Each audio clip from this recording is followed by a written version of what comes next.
Te damos la bienvenida a Slow Therapy Talks, el podcast de Senta Fisiosalud. Vale, pues hola chicos y chicas, estamos hoy aquí con David. David es doctor y estamos muy contentos de poder charlar con él hoy. Preséntate un poquito, David, bienvenido. Gracias a ustedes. Gracias a ustedes. Sí, bueno, desde el día 7 de marzo reciente soy doctor en Ciencias de la Salud por la Universidad Rey Juan Carlos en Madrid y también doctor en Ciencias de la Rehabilitación y Fisioterapia por la Vrije University Brussels, que es una universidad de Bélgica. Estaba haciendo un doble programa allí de doctorado, pero bueno, fisio ante todo. Fisio que estudiaste desde la laguna un año antes que, es decir, un año antes que yo y un año y dos años antes que tú, tres años antes que tú. Miri, hola, bienvenida. Los números no. ¿Cómo llegaste o cómo decidiste, es decir, en qué momento dijiste, voy a hacer un doctorado? Pues esto viene desde la carrera ya. Yo venía con esa intención desde el principio. La primera vez que escuché que era un doctorado no tenía ni idea. Pero sí que es verdad que me empecé a interesar en los últimos años de carrera, tercero, cuarto, sobre todo después de hacer el Erasmus en Italia, que veía que era distinto, cómo se trabajaba allí. Y lo mismo que ha dicho aquí ya mucha gente, o sea, tú sales de la carrera con lo básico, que también la universidad está un poco para eso, ¿no? Para darte lo básico y después cada uno se va formando en todas las disciplinas. Y me sentía como insatisfecho. Entonces digo, voy a buscar un máster para seguir profesionalizándome, aprender más, ver qué especialidad me gusta, porque no sabía tampoco qué especialidad me gusta. Y entonces hice en Madrid el máster en La Salle, en fisioterapia musculoesquelética. Y ahí sí que es verdad que te metes mucho en la investigación. Y te motiva mucho a seguir aprendiendo, a seguir investigando, estudiando. El trabajo de fin de máster es un proyecto de investigación. Entonces ahí ya te dan paso, como que te animan muchísimo a seguir el doctorado, ¿no? Y yo como ya venía con ganas, pues digo, para adelante. No sé cómo ni con quién todavía, pero estuve un año en Madrid trabajando, viendo cómo lo podía hacer y ya después me metí. O sea, tú estudiaste en la misma universidad que José Fierro, ¿no? Él hizo también La Salle, ¿no? Pero ¿coincidieron en años, no? No, yo soy de la segunda promoción del máster. Y él entró después, no sé si un año después o 2 años después, más o menos. Interesante. Qué importante que no veas a lo que te dedicas o una asignatura, por ejemplo, como algo que te genere rechazo. Porque por lo menos en mi caso, como nunca he estado familiarizada con el entorno de la investigación y demás, artículos científicos, etcétera, tú a mí me hablas de eso y es como, no, eso no es para mí. O no estoy preparada para eso y genera como cierto rechazo y demás. Entonces, por lo que estabas diciendo de que igual en el máster te lo hacían fácil, te generaban que como que te gustara, que te entusiasmara, quizás es lo que luego te motiva a seguir, ¿no? Sí, y poco a poco, porque también dentro de la investigación hay muchas cosas distintas. O sea, hay gente que se dedica a recoger datos con los pacientes, hay gente que se dedica a la parte estadística, hay gente que, bueno, todos escribimos en general, ¿no? Tenemos que escribir, pero hay revisiones bibliográficas, que yo, por ejemplo, es un tema que me da un poquito más de respeto, o sea, también te das cuenta que entre la investigación hay diferentes partes en las que tú puedes enfocarte un poquito más. Siempre colaborando con otros compañeros, porque nunca lo vas a hacer solo, y eso es una de las buenas cosas que tiene también investigar, porque tú te ves con un proyecto de investigación tú solo, sin asesoría, teniendo que preguntar a la gente todo el rato y te puedes volver loco. Pero siempre estás bien rodeado, entonces eso te facilita mucho también ver también qué parte se te da mejor, qué te gusta más. A mí me gusta mucho la parte de estar con los pacientes, recoger datos, hablar con ellos, pasarles los cuestionarios. Entonces por ahí me empezó a gustar más. ¿Dirías que que te sientes más arropado investigando que en la práctica clínica? Porque, por ejemplo, yo pienso que a veces nosotros en clínica, dentro de la fisioterapia, a veces nos sentimos un poco solos. Es decir, nosotros porque estamos aquí y compartimos y charlamos bastante sobre pacientes.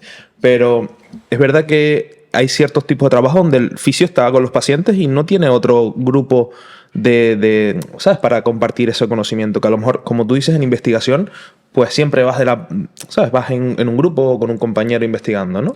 Claro, la cosa es encontrar un grupo también.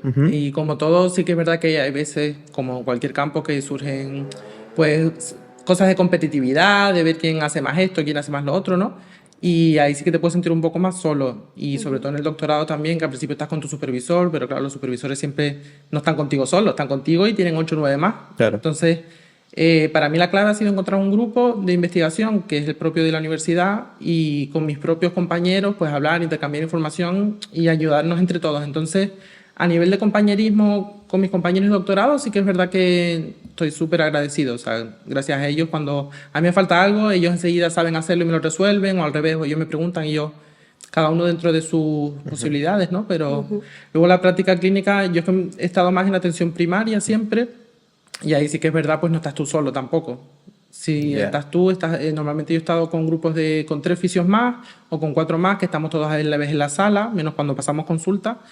Y los descansos pues siempre vas hablando, te ayudas, pero bueno, al final son tus pacientes y muchas veces depende del contexto también. Yo a lo mejor en una clínica, si estás tú con 1 o 2 personas más, a lo mejor te cuesta un poco más relacionar con otra gente, ¿no? Que te pueda aportar, no lo sé.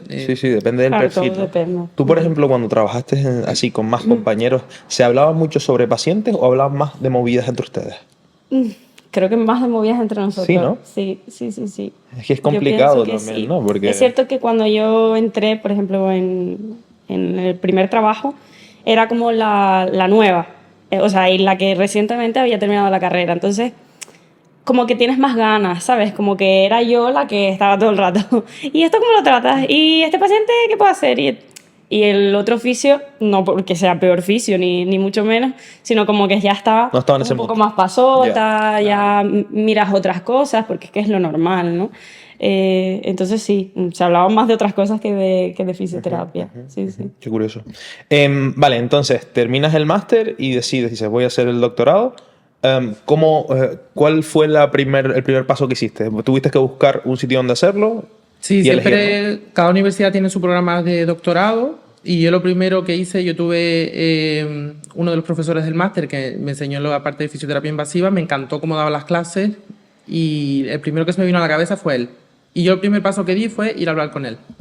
Entonces, no me contestaba los correos, se lo dije el otro día, no se acordaba. Digo, no es que no me contestaba los correos, no me decías nada y busqué en internet dónde estaba su oficina en la universidad y fui. Y digo, cuando estés libre, me voy a sentar a hablar contigo. Entonces, él lo que me dijo, él fue ahí el que me empezó a orientar cómo matricularme y cómo dar todos los pasos, ¿no? Sí que es verdad que me dijo, tienes que esperar 1 año porque tengo el cupo lleno. Cada uno tiene un máximo de doctorandos que puede llevar cada profesor. Entonces, tienes que esperar a que alguien termine, ya termina alguien el año que viene, y si quieres ella, puedes entrar conmigo. Entonces, el primer paso fue hablar con él. Él ya me orientó, sí que es verdad que en ese año de espera estuve trabajando y empecé ya a hacer cosas de investigación con él para luego poder meterlas en la tesis o para yo coger como la parte más de investigación, formarme. Y ahí fue. Y luego en Bélgica, yo siempre me quería ir fuera. Bueno, hice el Erasmus en el grado, hice otro Erasmus en el máster. Y a mí siempre me gusta salir y relacionarme con gente de fuera. Entonces, yo había leído mucho el trabajo de un investigador que se llama John Ness en Bélgica y fue igual, digo, quiero con él. Y se lo propuse a mi director y dice, si yo lo conozco, vamos a escribirle, vamos a escribir un buen proyecto, a presentárselo y por lo general los investigadores en el extranjero son muy abiertos a cogerte también, porque ellos también pues les interesa por algún lado y les gusta, ¿no? Entonces le mandamos un correo y dijimos, vale, pues vamos a hacer un convenio en el que tú puedas doctorarte aquí y doctorarte allí también. ¡Wow! Y así fue. Y bueno, el convenio tardamos 1 año en hacerlo. O sea, ahora eres doctor en 2 países. Sí. Sí. Lo estábamos hablando antes fuera de cámara. A mí me parece una declaración de intenciones, te lo dije antes, porque, pues bueno, eso de que las oportunidades no te caen del cielo, sino que en muchas ocasiones hay que ir a buscarlas, pues digamos que tú tocaste la puerta literalmente de la oportunidad y, jope, me parece Interesante, súper guay. ¿Y cuál fue ese proyecto que le escribiste a ese profesor en Bélgica? Es decir, que es tu tesis en sí, ¿no? Claro, bueno, al final la tesis, en mi caso, van varias investigaciones, varios artículos publicados. Ok. En la que propusimos fue hacerlo en atención primaria, un proyecto en el que con los pacientes de atención primaria hacemos educación en dolor, una cosa que se llama terapia de ejercicio cognitivo y entrevista motivacional, que es lo que a mí más me llamaba, la parte de comunicación con el paciente. Y tuvimos que, pues como si fuera un TFG, tienes que escribir introducción, qué objetivos quieres hacer, qué pasos vas a dar, hacer como un poco un estudio de fiabilidad, de si es posible hacerlo, si no. Y redactamos todo y encima era una línea de investigación que en Bélgica también gustaba y que se estaba trabajando, entonces por ahí fue un poquito más fácil cuando vieron el proyecto planteado, sobre todo en atención primaria aquí en España, que fuera se valora mucho. Pues fácil. Aceptarlo. Fue fácil. Entramos en ese tema de... A mí me gustaría, sí, tocar todo lo de la comunicación y todo. Venga. O sea, la pregunta que yo te haría es, tú que te has formado y que has estudiado sobre comunicación con los pacientes, imagino, ¿qué problemas ves o qué dificultad tenemos los profesionales sanitarios a la hora de escuchar a los pacientes, relacionarlos con ellos? O sea, se ha comprobado que el poder de las palabras es súper importante. O sea, podemos transmitir una cosa y generar una cantidad de incertidumbre, mensajes de fragilidad, o sea, catastrofista a un paciente, o diciendo lo mismo pero con otras palabras, pues un camino totalmente diferente. O sea, ¿qué conclusión sacas o qué aprendizajes has tenido a lo largo de todo este proceso de investigación en esto? Cuéntanos. Bueno, yo lo he trabajado siempre estudiando la entrevista motivacional, que si no la conocen es una forma de comunicación con el paciente que viene de la psicología, realmente, ¿vale? Dice que nos metemos mucho, siempre sin entrar en intrusismo, ¿no? Le quieren llamar ahora fisioterapia psicológicamente informada. Wow. Que al final para mí son habilidades básicas de una persona que todos tenemos que tener para hablar con los pacientes, ¿no? Y sobre todo, lo primero es crear un vínculo con el paciente, escuchar al paciente, no juzgar al paciente, porque no etiquetar al paciente, porque sí que es verdad que nosotros cuando vemos una persona por la calle o lo que sea, pues todos tenemos juicios y prejuicios, está bien. No lo podemos evitar, pero transmitirlo tampoco es necesario. Y tú no sabes a lo mejor con esa persona que tienes delante qué es lo que le mueve. Y eso para mí es muy, muy importante, descubrir a la persona por qué vienes aquí, qué es lo que te mueve, qué sabes tú de lo que te está pasando, cómo te puedo yo ayudar.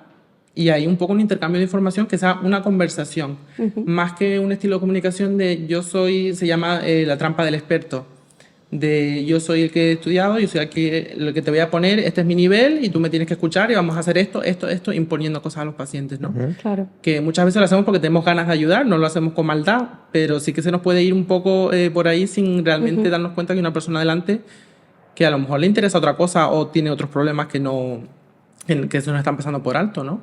Sí, no transmitir como esa autoridad para no caer en el riesgo de que la persona pues se pueda sentir juzgada o pues eso, no pueda sentirlo como una conversación natural y que deje de ser un vaivén de preguntas que como se parezca más a un interrogatorio más Eso que a es. una charla, ¿no? Como tú decías. Pues muy importante. Sin duda, sin duda. Y esto que dices de la entrevista motivacional, ¿cómo lo definirías? Es decir, yo creo que has hablado un poquito ahora, pero ¿que es una entrevista estructurada o cómo se suele dentro de la fisioterapia? Sí, bueno, no es tan estructurada realmente. Vale. El objetivo... Pero lo que no entiendo es motivacional, ¿por qué? Es decir, ¿a qué te refieres cuando dices motivacional? Claro, mira, lo comentaba José Fierro también aquí con ustedes, el objetivo es conseguir un cambio de conducta en el paciente hacia un estilo de vida más saludable.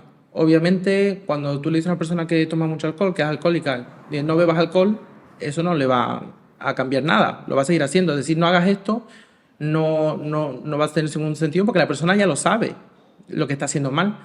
Entonces, en la entrevista motivacional, lo que se busca es cuáles son las propias fortalezas del paciente para conseguir ese cambio de conducta. ¿Qué barreras tiene? Hacerle claro al paciente que ellos ya tienen dentro lo que les hace falta para cambiar, porque ellos ya saben que tienen que cambiar, y reforzarlo. También validar su experiencia y al final conseguir ese cambio de conducta hacia un estilo de vida más saludable en nuestro caso y sobre todo más hacia el ejercicio, que muchas veces decir a los pacientes tienes que hacer ejercicio, ellos ya saben que tienen que hacer ejercicio. Muchas veces no los hacen y dicen porque no tengo tiempo o por esto. Entonces realmente indagar en el por qué y sacarlo a la luz.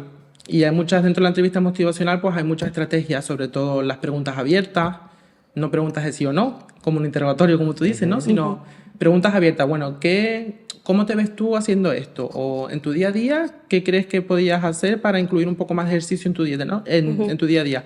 Y que el paciente lo verbalice y te diga el paciente cuáles son las propias estrategias que tiene para hacerlo. justo lo hablábamos ayer. Ayer no sé hablamos si de esto. estabas Sí, sí, pensando sí, en sí, eso, sí. pero nos leemos la mente. Sí, sí. Pero como que es difícil, o sea, estoy totalmente a favor de todo lo que estás comentando, pero creo que es difícil, lo hablaba con Leo, porque hay veces que el paciente no quiere adentrarse como en sí mismo Sí, ¿no? y reflexionar y analizar el por qué tiende a buscar excusas para hacer ejercicio. O sea, como que no todas las personas les gusta encontrar o reflexionar el por qué han adquirido esas excusas o Sí, sí, sí, no sé si me explico, es muy es un tema difícil. complejo en cuanto a la relación con el paciente. Y a mí me parece que esto es un tema que cada vez que, cuanto más estudio, cuanto más, yo estoy estudiando psicología también, entonces cuanto más dentro de mi terapia y de la psicología como tal estudiada, me parece que es una relación tan frágil al principio, porque al final un paciente es una persona que entra y que tú tienes que establecer un vínculo con esa persona, ¿sabes? Y de ahí también parte también tu propio trabajo propio de cómo estableces vínculos con otras personas, ¿no? Es un tema súper complejo y muy profundo. Me está encantando esta charla, ¿eh? Y sigo pensando Sí, en ciertas cositas. sí. Vale, y luego aparte hablaste algo dentro de tu tesis de ejercicios cognitivos o terapia cognitiva, ¿qué fue lo Sí. que nombraste? Terapia de ejercicio cognitivo. Vale. Y esto es un nombre realmente. Al final nos gusta mucho poner nombres, ¿no? Pero es hacer ejercicio realmente. Y va un poco combinado con la entrevista motivacional en la prescripción de ejercicio. Vale. En este caso nosotros primero le buscamos qué ejercicios realmente le gustan al paciente y qué ejercicios entiende el paciente que van a ser beneficiosos para su patología. Sin caer en lo de todo está en tu cerebro, porque a veces decir a un paciente que el dolor viene de tu cerebro, que está todo así, les puede abrumar, ¿no? Sino simplemente, pues si un paciente mío no entiende que hacer una sentadilla puede mejorar su dolor lumbar, yo puedo buscar otro tipo de ejercicio que active la misma musculatura, que le pueda venir también y el paciente sí que entienda que está trabajando algo que le va a beneficiar. Y también va muy dirigido entonces a las creencias del paciente, en este caso. Entonces se le llama así, es realmente hacer ejercicio y también teniendo en cuenta la hipoalgesia inducida por el ejercicio, pero realmente teniendo en cuenta lo que sabe el paciente, qué es lo que piensa, qué es lo que entiende y qué es lo que no. Wow. Qué locura, tío. Qué locura en cuanto a... O sea, me parece súper profundo el tema que estamos hablando. Creo que este podcast no es para todo el mundo. Es decir, me parece que va a ser para bastantes fisios o gente que esté metida en esto, no para pacientes y tal, pero bueno, a lo mejor puede ser que irle introduciendo todos estos temas de lo que se habla detrás del box es súper interesante. Y así como consejos dentro de para esa entrevista motivacional o para esa comunicación con el paciente, ¿qué consejos le darías a fisios, por ejemplo? Primero, darte Toma cuenta... apunte. Primero darte cuenta que tenemos una persona delante. Una persona completa, que tiene sus problemas y tiene sus cosas buenas y tiene también su patología, pero que no tiene que ser lo principal, ¿no?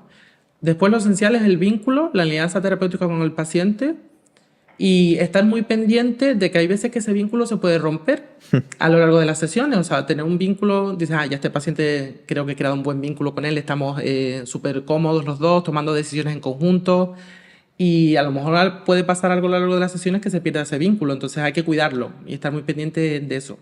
Ese es el primer consejo. Si no tenemos vínculo... Ese vínculo se puede romper con un simple comentario, es decir, con una simple cosa que es como trabajar tan fino, tío, que me parece que es súper flipante. Es que no sabemos qué pasa por la cabeza de la otra persona. O sea, ir a un fisio, yo he escuchado en sitios, no voy a nombrar, ¿no? Pero una persona que viene con implantes o lo que sea de alguna cirugía y dice, tienes una ferretería adentro. O sea, es como, vamos a ver.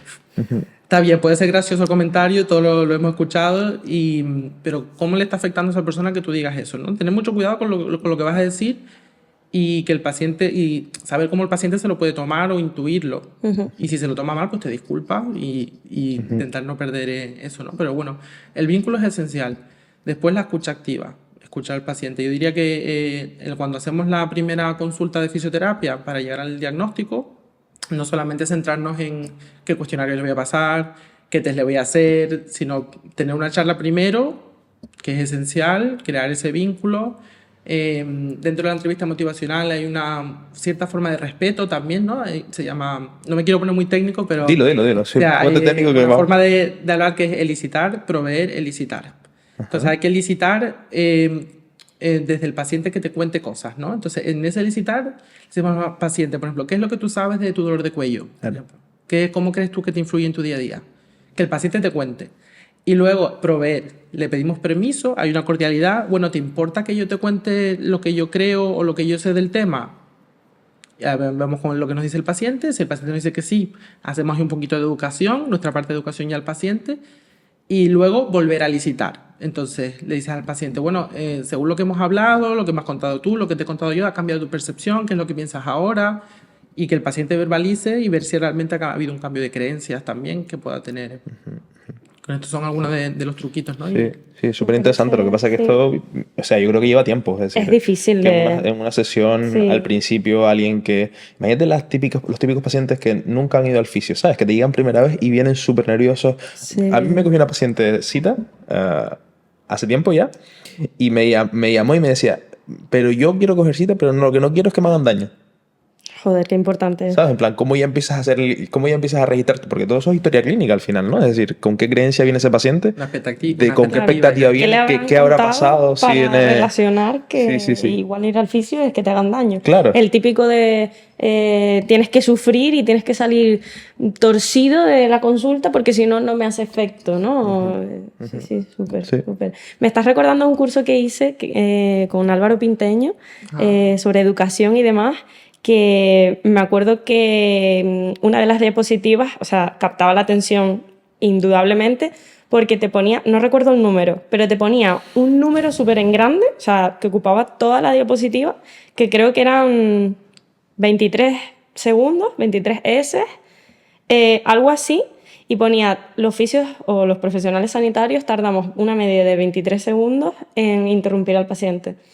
Y son cosas como que te impactan y que te hacen reflexionar, ¿sabes? Como fisio de, coño, es verdad, o sea, tenemos que facilitar la escucha activa y generar un espacio cómodo para el paciente para que pueda abrirse y pueda expresarse sin miedo a lo que tú decías, a que le juzguemos, etc. Y me acuerdo que daba un par de frases también para que nos aprendiéramos como de estrategia para ayudarnos a comunicarnos con el paciente, que también era como, corrígeme si me equivoco. Es decir, el paciente primero te cuenta pues lo que él cree que tiene, tú analizas eso y luego le intentas decir tu opinión, pero le transmites como que te corrija, que quieres que te corrija si te equivocas en el caso de que yo haya interpretado algo que el paciente no ha querido decir de esa manera, etc. Entonces eran como un montón de herramientas y estrategias pues para favorecer todo lo que estamos hablando, la comunicación con el paciente, etc.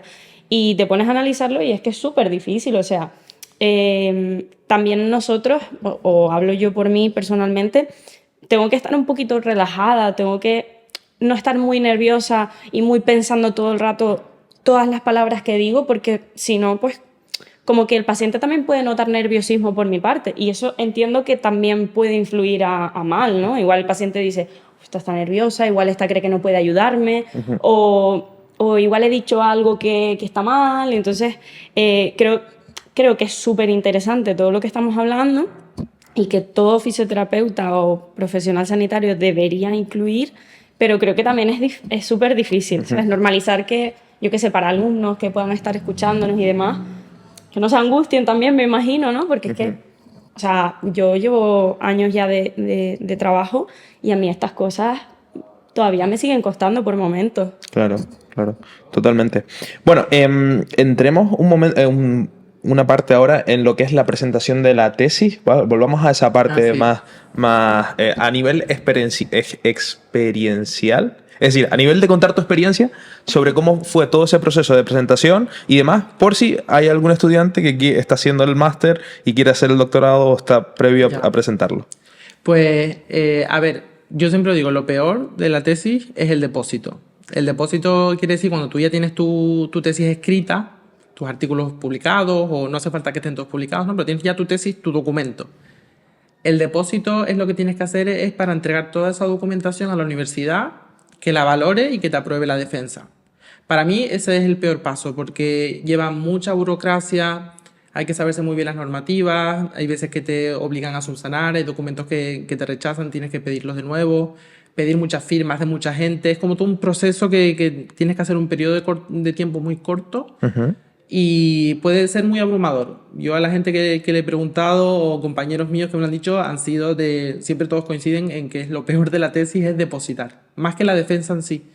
Porque al final la defensa, cuando tú llegas ahí, siempre se dice que ya, cuando tú vas a llegar a la defensa, ese día de exposición pública, ya eres doctor. Que realmente lo que tienes que hacer es contarlo. Claro. Y saber responder. Y entonces ahí pues te puedes quitar un poco de responsabilidad porque sabes que sí, es lo típico, llevas trabajando en esto un montón de tiempo, que es verdad, pero yo por ejemplo estaba muy nervioso los días antes y el día antes los 2 días antes se me quitaron todos los nervios. Y digo, si es que ya está, si es que tengo el PowerPoint, tengo lo que voy a decir, he ensayado 2 o 3 veces y el día antes ni siquiera ensayé y se crea un ambiente muy bueno, ¿no? Es muy familiar, es bonito porque viene tu familia, vienen amigos, tus supervisores, gente que ha colaborado contigo a lo largo de los años. Entonces, yo me quedo con... Es un evento muy bonito y yo creo que vale la pena. Más que nada porque aprendes mucho, hay mucha parte también de autodidacta, por decirlo de alguna manera, pero aprendes muchísimo, cosas que no te puedes ni imaginar, conoces gente increíble y acabas aprendiendo de otra forma, sin estudiar un libro, sino acabas aprendiendo muchas habilidades sin realmente estar sentado en un escritorio memorizando cosas, ¿no? Sino es como vas fluyendo y según las cosas que vayas yendo en tu tesis, pues es muy enriquecedor. Como que eres más partícipe de ese aprendizaje, ¿no? No eres tan sujeto pasivo, sino eres más activo en ese aprendizaje, ¿no? Y creas conocimiento, que eso a mí me parece una locura. O sea, ¿cómo voy a crear yo conocimiento? Así que yo siempre he leído, ¿no? O he estudiado. Claro. Como que estás en otra parte de la historia. Claro.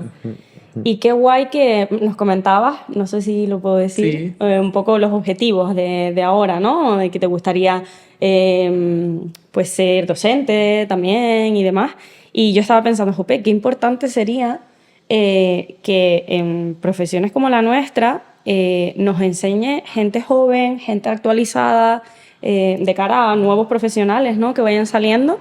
Yo todavía recuerdo, sin ánimo de ofender, pues que cuando yo estudiaba me dictaban pues los conocimientos, o sea, era todo como muy anticuado, cosas que cuando salí de la carrera eran totalmente diferentes a cómo me las habían enseñado y demás. Entonces, qué suerte pueden tener los futuros alumnos que sus profesores pues sean gente como tú, que está actualizada, que ha llevado un proceso de aprendizaje pues como el que nos estás contando.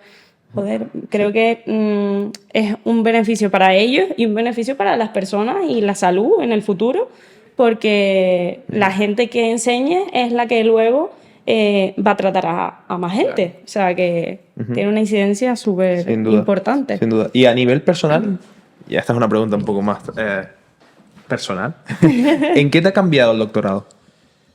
Es decir, ¿qué David salió después de esos 5 años en relación al que entró?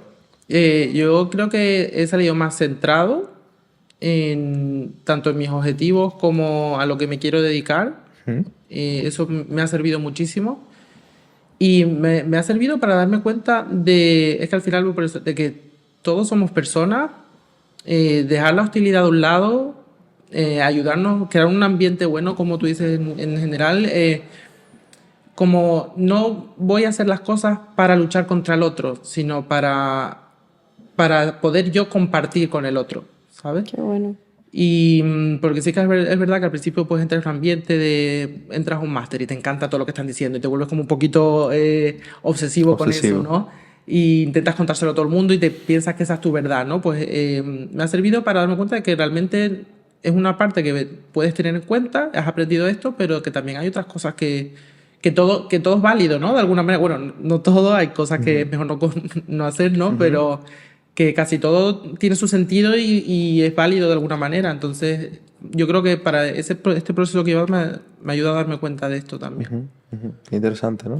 Y que todavía queda un mundo por conocer, ¿no? Y por investigar, ¿no? A nivel de salud y de cuando se van uniendo todos estos mundos de fisioterapia, psicología, ¿sabes? Es decir, ahí se sabe tan poco realmente. Total. Estamos tan en la Esto lo superficie. hablamos con José Sí. el otro día, sí, el otro día. Sí. Bueno, yo digo, cuando alguien me dice, no, es que esto no sirve porque esto no es efectivo, digo, bueno, estúdialo, Claro. investígalo, vamos a verlo en papel, que siempre de papel a la realidad son Claro. dos cosas distintas, ¿no? Digo, bueno, pero vamos a verlo de verdad. O sea, no vamos a defenderlo como que esto no sirve para nada con todas nuestras fuerzas.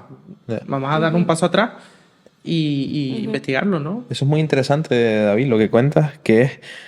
Yo con mis pacientes suelo ser bastante flexible en cuanto a yo no tengo todas las verdades, ¿sabes? En plan, yo tengo un conocimiento, pero hay mucho conocimiento que no sé y no sé de todo, ¿sabes? Y a veces a mí me chirría los profesionales que traen sus verdades absolutas, ¿sabes? Es decir, es como, esto es así, así, así, y que venimos de un modelo así, ¿no? Del modelo médico de tú tienes esto, lo que tienes que hacer es esto, esto y esto. ¿Sabes? Y sigue habiendo muchos profesionales dentro de la fisioterapia que son así, ¿sabes? Que dice, tú lo que vienes es ven y ya te hago esto, te hago el masaje, te pongo las 4 ventosas y para casa, ¿sabes? Entonces, son cosas que no... que hoy en día se ha visto que no es todo tan seguro como se cree, ¿no? Y que a veces al paciente le puede causar incertidumbre, pero bueno, a través de la comunicación y a través de todo lo que hemos estado hablando, pues se va calmando todo eso, ¿no? Yo siempre cuento un ejemplo, me van a matar los profesionales que me escuchen, todos me van a matar y se me van a tirar la cabeza, pero me acuerdo mucho de una paciente con 90 y pico de años que venía por una fascitis plantar en atención primaria y ella venía convencidísima de que toda la vida en su casa lo que se ha hecho es meter los pies en agua con vinagre. ¿Quién soy yo para decirle a esa mujer de 90 años que no meta los pies en agua con vinagre, que ella venía, vamos, súper convencida, le encantaba, y digo, ¿esto va a afectar a mi tratamiento que yo le voy a dar también? Realmente no. Y ella me pregunta, ¿pero lo puedo hacer? Y súper preocupada con eso, bueno, meta usted los pies en agua con vinagre y aparte, pues vamos a ver qué otras cosas podemos hacer aquí nosotros, ¿no? Pero un poco quitarse de dejar, bueno, pues si ella me lo dice... Claro, yo no soy nadie para decirle... Claro. Claro. Es como que dejas tu ego a un lado y dejas de intentar convencer a la otra persona de, pues mira, si esto no te hace daño y te ha reportado pues buenas sensaciones, ¿quién soy yo para...? Y sobre todo teniendo en cuenta los mecanismos, es decir, cómo influye a nivel mental en cuanto a percepción de dolor y demás. Es decir, cómo esa persona. Cambiando un poco de tema ya, entremos en diferencias entre España y Bélgica. A mí me resulta súper interesante esa parte.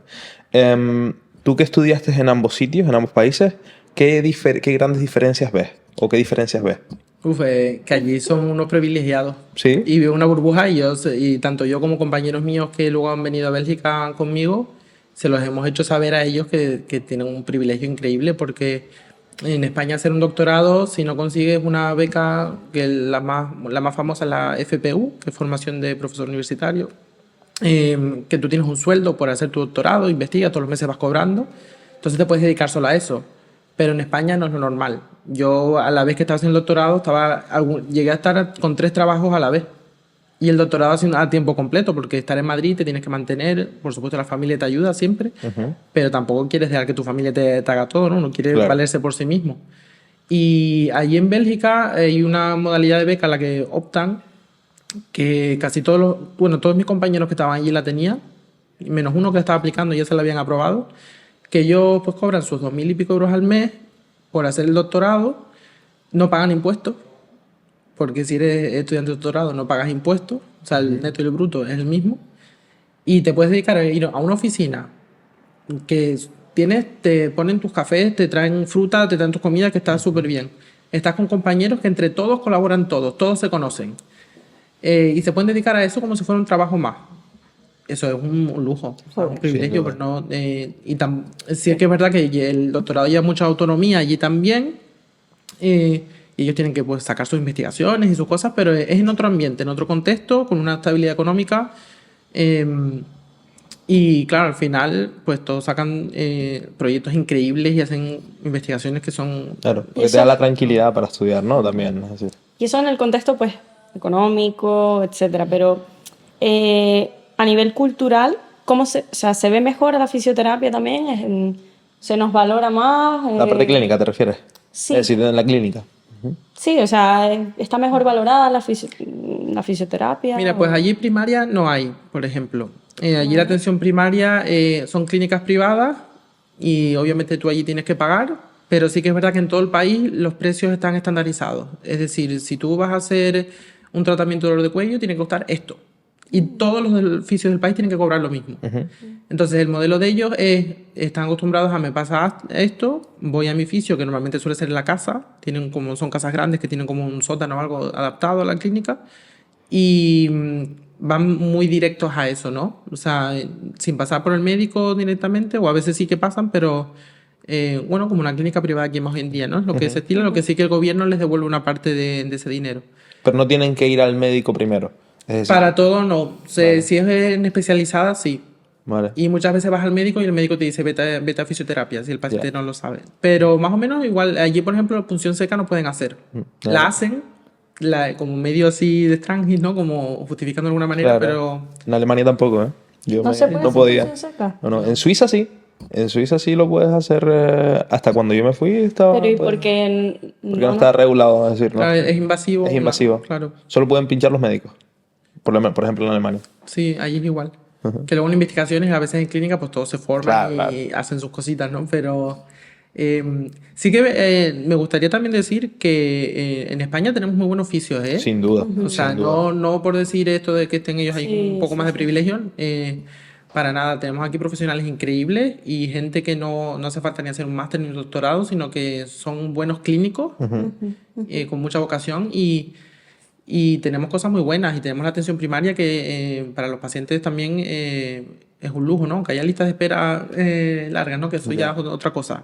Pero contra que aquí también hacemos cosas guay. Que hay buenos profesionales. Claro, y incluso investigando investigadores muy buenos que hasta con menos recursos que estamos bastante de arriba, estamos muy bien posicionados en general. Es un poco del carácter español, ¿no? De buscarnos Sí, sí. los garbanzos como se pueda, ¿no? Bueno, en Brasil, compañeros que tengo de Brasil es un poco como España, también en otros países un poco lo mismo, ¿no? Que estamos acostumbrados nosotros a sacar el trabajo así. Interesante. Interesante. Súper. Miri. Súper. ¿Qué más le preguntamos? Pasa. ¿Qué te gustaría que Comer. conociera? ¿Qué te gustaría comer hoy, David? ¿Qué te gustaría que conociera la población? O sea, ¿cómo te gustaría que nos vieran al oficio? ¿O qué figura ideal crees que es la que deberíamos transmitirle a las personas? Bueno, que somos una profesión de acompañamiento también hacia la recuperación y que realmente vean en nosotros que somos capaces de abordar cosas que son muy limitantes en la calidad de vida de las personas y que podemos mejorar su calidad de vida, ¿no? Por ejemplo, se sabe que las personas con dolor crónico, personas con fibromialgia, o personas con un dolor agudo, que no pasa nada, que puede ser muy limitante en tu día a día, ¿no? Sino personas que debamos acompañar y que nuestro objetivo es estar para ellos y mejorar su calidad de vida, ¿no? De la mejor forma posible. Yo creo que por ahí me gustaría que los pacientes pues vean que nosotros es una figura en la que confiar también, ¿no? Sí, yo creo Muy buena que visión. una de las funciones también de este podcast es hablar sobre estas cosas, ¿sabes? Que a veces siempre se ha visto el fisio como el masajista, ¿no? Y que hablar que detrás de esta profesión hay 1000 historias y 1000 diferentes ramas, investigación, práctica, docencia, ¿sabes? Que no es solo termino la carrera y empiezo a trabajar en un centro, ¿sabes? Y me gusta porque hoy has transmitido aquí que no se puede resumir en un truco que hagas para quitar el dolor y ya está. O voy al fisio y se solucionan mis problemas. No, o sea, yo creo que has transmitido hoy aquí que es un camino de acompañamiento en el que hay que crear un vínculo, que no es fácil generar confianza, que no es fácil escuchar a la gente. Y yo creo que puede eliminar esa creencia en las personas de, por la tendencia actual que hay ahora en redes sociales de elimina el dolor con estos 2 trucos, Bueno. o haz este ejercicio y no tendrás dolor nunca más. Yo creo que has transmitido la realidad y yo creo que, como dice Leo, se cumple la función de este podcast, que es transmitir o intentar acercarnos a la verdad, no la verdad como tal, porque es verdad que es lo que hemos hablado, que no hay una única verdad, pero vamos, intentar no engañar a la gente, vaya, intentar aportarles valor transmitiéndole toda la información y que ya luego ellos decidan, mejor dicho. Sí. Sí. Pero vamos, que eso, que creo que lo has transmitido súper bien. Muy bien, pues vamos a pasar a la última sección del podcast. Y te tienes que acordar de la Voy a pregunta buscarla. que tienes escondida. Bueno, esto, David es... Caótico. Caótico, ¿eh? Esto, para David, la fisioterapia es... Acompañar. Define a un buen fisioterapeuta en pocas palabras. Un fisioterapeuta que escucha a sus pacientes. ¿Qué consejo le darías a una persona que quiera mejorar su salud? Que hable con nosotros. Qué buena, qué buena. Esto, ¿docencia o práctica clínica?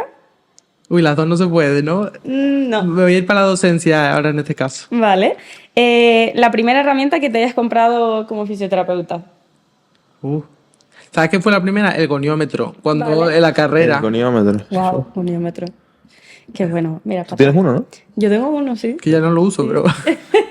El otro día vi en Instagram un goniómetro, pero como electrónico. O sea, apoyaba y le salían los grados en la pantalla, todo súper pro. Y yo con mi goniómetro En el móvil hay analógico. también. Sí, en el móvil está.